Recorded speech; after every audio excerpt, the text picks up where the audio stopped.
அஸ்ஸலாமு அலைக்கும் ஃப்ரெண்ட்ஸ். இன்றைக்கி நம்ம சிக்கன் 65 மசாலா எப்படி பண்ணுறதுன்னு பார்க்க போகிறோம். அது செஞ்சுட்டு நான் சிக்கனும் உங்களுக்கு கொஞ்சம் வறுத்து காட்டுவேன். இப்போ இந்த பொடியான இந்த ட்ரை மசாலாவை நம்ம ஒரு ஜாடியில் கலந்து எடுத்து வச்சுப்போம். நம்ம கறிக்கு எவ்வளோ தேவையோ அதுக்கேற்ற மாதிரி நம்ம அந்த பொடியை போட்டு கலந்துக்கலாம். இதில் எந்த ஒரு செயற்கை நிறம் எதுவுமே கிடையாது. நம்மளோட வீட்டில் உள்ள மசாலாவே வச்சு சிவப்பு நிறம் வர வெளிச்சு சூப்பரான ஒரு சிக்கன் 65 பண்ணலாம். இதுக்கு ஒரு டப்பாவில் நீங்கள் ஒரு கால் கப்பு மிளகாத்தூள், அதே கால் கப்புக்கு காஷ்மீரி மிளகாத்தூள். இது ஏன்னா அந்த நிறம் கொடுக்கறதுக்காக, சிவப்பு நிறம் கொடுக்கும் அதுக்காக. திருப்பியும் 1 டேபிள் ஸ்பூன் கரம் மசாலா சேர்த்துக்கிறோம். சீரகப்பொடி ஒரு டேபிள் ஸ்பூன் சேர்த்துக்கிறோம். இந்த சீரகப்பொடி சேர்த்துக்கிறதுனால நம்மளுக்கு ஜீரணமும் கொஞ்சம் நல்லாயிருக்கும், மணமாகவும் கொஞ்சம் இருக்கும். கரம் மசாலா சீரகப்பொடி கொஞ்சம் கம்மியாக இருக்கும் அதனால். திருப்பி மல்லிப்பொடி ஒரு 1/4 கப்பை விட 1/2 கப்பு, 1/8ன்னு சொல்லுவாங்களே அந்த கப் அளவுக்கு மல்லிப்பொடி சேர்த்துக்குங்க. அதுக்கப்புறம் சோள மாவு ஒரு 3/4 கப் அளவுக்கு சேர்த்துக்கணும். நீங்கள் 3/4 கப்பு சேர்த்துக்கிட்டிங்கன்னா சரியாக இருக்கும். அதை நான் எப்படி சேர்த்துருக்கேன்னா 1/2 கப்பும் 1/4 கப்பை விட 1/2 கப்புன்னு சொல்லி சேர்த்துருக்கேன். திருப்பியும் இது சேர்த்துக்கலாம். என்னது நம்ம கடல மாவு 1/4 கப்பை விட 1/2 கப்பு, 1/8 கப்புன்னு சொல்லுவோம் இல்லையா, அந்த அளவு சேர்த்துக்கிட்டிங்கன்னா நல்லாயிருக்கும். கடல மாவு எதுக்கு சேர்க்குறதுன்னா, இந்த கார்ன்ஃப்ளவர் சேர்க்கும்போது ஒரே கடுகடுன்னு இருக்கும். கடல மாவு சேர்த்தோன்னா கொஞ்சம் மெதுமெதுப்பு கொடுக்கும், மெத்துண்டு இருக்கும். இவ்வளோ தான் இந்த சிக்கன் 65க்கு தேவையான மசாலா. நீங்கள் இது போட்டு பாருங்கள். நீங்கள் அதுக்கப்புறமா நீங்கள் வீட்டில் தான் சிக்கன் 65 தான் எல்லோரும் விரும்புவாங்களே தவிர, கடையில் உள்ள சிக்கன் 65 சாப்பிடவே மாட்டாங்க. இவ்வளோவையும் போட்டு ஒரு கலந்து எடுத்து இந்த பாட்டிலில் எடுத்து வச்சுக்கிங்க. இப்போ நம்ம எப்போ தேவைப்படுதோ அப்போ உபயோகம் பண்ணிக்கலாம். இது சிக்கனுக்கு மட்டும் இல்லை, காய்கறிக்கு எல்லாத்துக்குமே எடுத்துக்கலாம். இன்றைக்கி உங்களுக்கு காட்டுறதுக்காக ஒரு 1/2 கிலோ கோழிக்கறி எடுத்துருக்கிறேன். அந்த 1/2 கிலோ கோழிக்கறிக்கு 1 டேபிள் ஸ்பூன் அளவுக்கு இஞ்சி பூண்டு விழுது சேர்த்துக்குங்க. இந்த இஞ்சி பூண்டு விழுதோட 1 டீஸ்பூன் அளவுக்கு உப்பு, ஏன்னா நம்ம அந்த ட்ரை மசாலாவில் உப்பு சேர்க்கலை. அதுக்கப்புறமா வினிகர் ஒரு டேபிள் ஸ்பூன் சேர்த்துக்குங்க. வினிகர் சேர்த்துக்கலாம். அப்படி இல்லைன்னா நம்ம எலுமிச்சம் பழ ஜூஸு 1 டேபிள் ஸ்பூன் சேர்த்துக்கலாம். நான் பொதுவாக எலுமிச்சம்பழ ஜூஸு நல்லா இருக்கும்.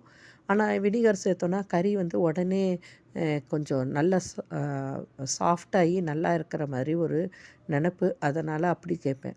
இப்போ இந்த 1/2 கிலோ கறிக்கு 2 டேபிள் ஸ்பூன் அளவுக்கு நம்ம அந்த மிக்ஸ் பண்ணி வச்சுருக்குறீங்களா சிக்கன் 65 மசாலா, அதை போட்டுக்கிறோம்.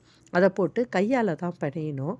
ஏன்னா கையால் பிணைஞ்சால் தான் அந்த கறியோட இடுக்கில் எல்லாம் அந்த மசாலா போய் ஒட்டி நம்மளுக்கு அந்த ருசி கொடுக்கும். நீங்கள் சும்மா போட்டுட்டு குலுக்கி எடுத்தீங்க அப்படின்னா அந்த அளவுக்கு மசாலா ஒட்டாது. கோழிக்கறி அதனால் எலும்பெல்லாம் கையில் குத்தும். அதனால் கவனமாக கையை உள்ளே விட்டு பரட்டி விடுங்க. அண்ட் மசாலா எல்லா இடமும் ஒட்டுற மாதிரி பிணைஞ்சி எடுத்துக்குங்க. பிணைஞ்சி எடுத்து ஒரு 1/2 மணி நேரம் ஊற விட்டுருங்க. ஒரு 1/2 மணி நேரத்துலேருந்து 1 மணி நேரமாச்சும் ஊறினா தான் நல்ல ருசியாக இருக்கும்.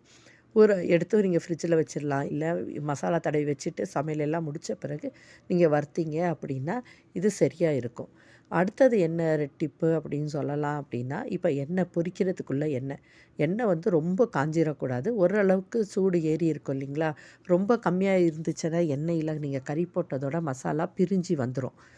இதே நீங்கள் எண்ணெய் ரொம்ப அதிக சூடாக வச்சு நீங்கள் கறியை போட்டிங்க அப்படின்னா கறி தீஞ்சிரும். ஒரு பக்கம் பார்த்திங்கன்னா கருப்படிச்சிரும். அப்படி இல்லாமல் மிதமான தணல், மீடியம் ஃப்ளேமுன்னு சொல்லுவாங்க, அந்த அளவுக்கு ரொம்ப சூடாகாமல் அந்த எண்ணெயில் ஆவி வர்ற மாதிரி ஒரு புகை வர்ற மாதிரி ஒரு பக்குவம் வரும் இல்லைங்களா, அந்த நேரம் கறிங்களை போட்டுருங்க. கறியை போட்ட பிறகு நீங்கள் என்ன பண்ணணுன்னா, அதில் நுர வர ஆரம்பிக்கும். அந்த நுர வரும்போது நீங்கள் ஸ்பூன் எல்லாம் போட்டு கறியை திருப்பி விட்டுறக்கூடாது. ஏன்னா அப்படி திருப்பினீங்க அப்படின்னாலும் மசாலா அதில் ஒட்டி இருக்கிற மசாலா பிரிஞ்சு வந்துடும். அதனால நீங்கள் என்ன பண்ணணுன்னா, கறியை போட்டுட்டு கம்முன்னு விட்டுறணும். அந்த எண்ணெய் பொங்கி தன்னால் தணிஞ்ச பிறகு நீங்கள் ஸ்பூனை போட்டு நீங்கள் அதை கறிங்களை திருப்பி விடுங்க. அப்போ சரியாக இருக்கும். இன்னொன்று என்னன்னா, எண்ணெய் இருக்குது நம்ம நிறைய கறியை போட்டுடலான்னு சொல்லி நிறைய கறி துண்டுகளை போடாதீங்க. அப்படி போட்டாலும் ஒழுங்காக ஒரு பக்கம் வேகும், ஒரு பக்கம் கரிஞ்சிரும். ஒழுங்காக சமமாக எல்லா கறி துண்டுகளும் வேகாது. அதனால் எண்ணெய் எத்தனை அளவுக்கு போட்டிருக்கிறீங்களோ அதே அளவுக்கு பார்த்துக்கிட்டு அதுக்கு எவ்வளோ துண்டுக அந்த எண்ணெயில் கொள்ளுமோ அது அந்த அளவு துண்டு மட்டும் போட்டு பொரித்து எடுத்தீங்க அப்படின்னா நல்லா வந்துடும். இப்பயே நீங்கள் பார்க்கலாம் நிறம் வந்துருச்சு பாருங்கள். நம்மளுக்கு வந்து இது இல்லை, நம்ம எந்த ஒரு செயற்கை நிறம் எதுவுமே சேர்க்கலை. அந்த காஷ்மீரி சில்லி பவுடர் கொடுத்தோம் இல்லைங்களா, அதுவே நம்மளுக்கு நல்ல நிறத்தை எடுத்து கொடுத்துருச்சு சிக்கன் துண்டுகளுக்கு. க வறுத்து எடுத்து சர்வ் பண்ண வேண்டியது தான், தண்ணி எண்ணெயை இருத்துட்டு.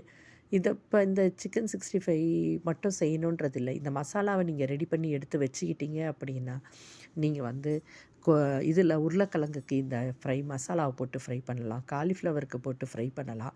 மிக்ஸ்டு வெஜிடபிள்ன்னு சொல்லுவாங்க. என்னதுன்னா, நீங்க எல்லாத்தையும் திருகி எடுத்துக்கணும் நீல வாக்குல. கேரட்டு, திருப்பியும் நம்ம கே கேபேஜு, பீன்ஸு அந்த அளவுக்கு பொடியா நறுக்கி சேர்க்கணும் இதில. ஆனால் சேர்த்தீங்க அப்படின்னா, கேரட்டும் கேபேஜும் நல்லா இருக்கும். உருளைக்கிழங்கு இந்த மாதிரி இங்கிலீஷ் வெஜிடபிள்ஸ்ன்னு சொல்லுவாங்க இல்லையா, அது எல்லாமே சம அளவுல க என்னது திருகி எடுத்து வச்சுக்கிட்டு, அதை வந்து இந்த மசாலா போட்டு பெனஞ்சு பொக்கடா மாதிரி நீங்கள் மிக்ஸ்டு வெஜிடபிள் பொக்கடா மாதிரி நீங்கள் வறுத்து எடுத்தீங்கன்னா கூட சாதம், குழம்புக்கு எல்லாம் சரியா இருக்கும். நான் இது வந்து நிறைய கொஞ்சம் போட்டு பெரட்டி காட்டுறேன், உங்களுக்கு வறுத்து காட்டுறேன் இந்த 2வது ட்ரிப்பு. எதுக்குன்னா, நிறைய போட்டு எடுக்கும்போது இப்போ நீங்கள் பார்க்கலாம் ஒரு சில கறி துண்டில் ஒரு பக்கம் கருப்படிச்சிருக்கு. இப்படி நிறைய போட்டு வறுக்கும்போது உங்களுக்கு இந்த மாதிரி கருப்பு அடிக்கும். நீங்கள் வந்து கம்மியாக இது துண்டுகளை போட்டு பொரிச்சிங்கன்னா, முதல் ட்ரிப்பு பொரிச்சது பாருங்கள், கொஞ்சமாக போட்டு பொரிச்சிருக்கிறேன். அதில் வந்து அந்த கருப்பெல்லாம் அடிக்காது. இப்போ பார்த்தீங்கன்னா கறியில் ஒரு சில துண்டுங்களில் சின்ன சின்னதாக கருப்பு இருக்கிறது வந்து அதனால தான் அப்படி ஆறுது. அதனால நீங்கள் முழுசா நிறைய போட்டு பொரிக்கக்கூடாது. எண்ணெய் எந்த அளவுக்கு கொள்ளுமோ அந்த அளவுக்கு பொரிச்சிங்கன்னா சரியா இருக்கும். ட்ரை பண்ணி பாருங்கள், இது ரொம்ப நல்லா இருக்கும். எங்கள் வீட்டில் இந்த சிக்கன் 65 வந்து ரொம்ப ஃபேமஸ் ஆயிடுச்சு. இது சிக்கன் 65னாலே எல்லாருக்குமே ரொம்ப இஷ்டம் வர அளவுக்கு ஆயிடுச்சு. ட்ரை பண்ணிங்க பாருங்கள் ஃப்ரெண்ட்ஸ். அல்லா ஹாஃபிஸ்.